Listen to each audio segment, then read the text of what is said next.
Seorang lelaki masuk masjid sebelum sholat Jumat. Lalu dia melihat dua orang yang sudah mendahuluinya di tempat yang biasa dia tempati, yaitu saf pertama. Dan ketika lelaki itu sudah selesai sholat, lalu dia melihat orang tersebut sedang membaca Quran. Dan terlihat dari raut wajahnya, dia adalah orang yang baik. Dan setelah sholat Jumat, dia pun memberi salam kepada orang tersebut yang membaca Quran di sebelahnya. Lalu, orang itu bertanya kepada si lelaki, "Apakah kau mempunyai hajat? Aku akan membantumu."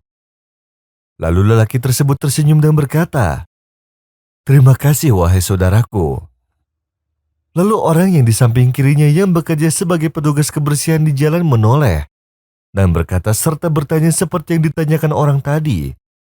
Lalu lelaki tersebut berkata, "Apakah orang seperti aku harus ditanya hal seperti itu?"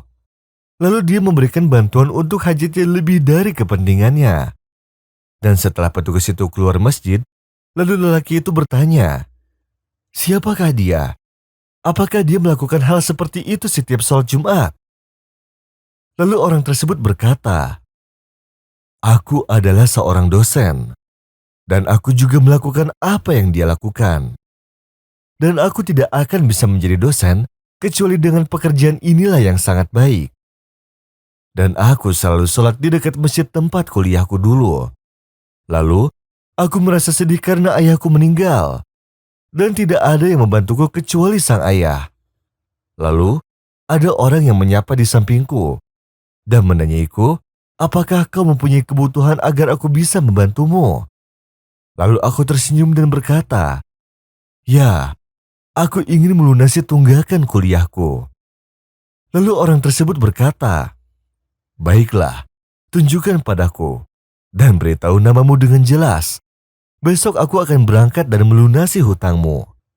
Lalu aku pun bertekad akan melakukan apa yang dilakukan orang tersebut, walaupun sudah selesai wisuda. Dan kemudian aku menangis, dan aku berkata, 'Bagaimana aku harus membalas jasamu?' Lalu dia menjawab dengan hadis Rasulullah Shallallahu Alaihi Wasallam, 'Seorang muslim itu adalah saudara bagi muslim lainnya. Tidak boleh menzolimi ataupun merendahkannya. Barang siapa memenuhi kebutuhan saudaranya, maka Allah akan memenuhi kebutuhannya. Dan barang siapa membebaskan kesulitan seorang muslim di dunia, maka Allah akan membebaskan kesulitannya di akhirat. Dan barang siapa yang menutupi aib seorang muslim, maka Allah akan menutupi aibnya pada hari kiamat. Dan jika engkau mau membalas jasaku nanti, setelah engkau selesai kuliah nanti dan bekerja, maka setelah sholat Jumat selesai, kau tanyakanlah pada seseorang yang ada di masjid seperti apa yang sudah aku lakukan padamu. Dan jika yang ditanyakan itu mempunyai kebutuhan, maka engkau membantu kebutuhan orang tersebut semampunya. Maka dengan itu engkau telah membalas jasaku. Dan setiap tahun aku berkunjung padanya untuk memberi kabar bahwa aku sudah lulus. Lalu dia malah memberiku sebuah kecukupan yang tak terhingga. Dan keadaan seperti ini terus berlangsung hingga harapanku tercapai. Dan setelah sholat Jumat, aku pergi jalan-jalan dan aku terus bertanya kepada orang yang membutuhkan bantuan. Dan aku akan tetap memenuhi janjinya hingga akhir hayatku."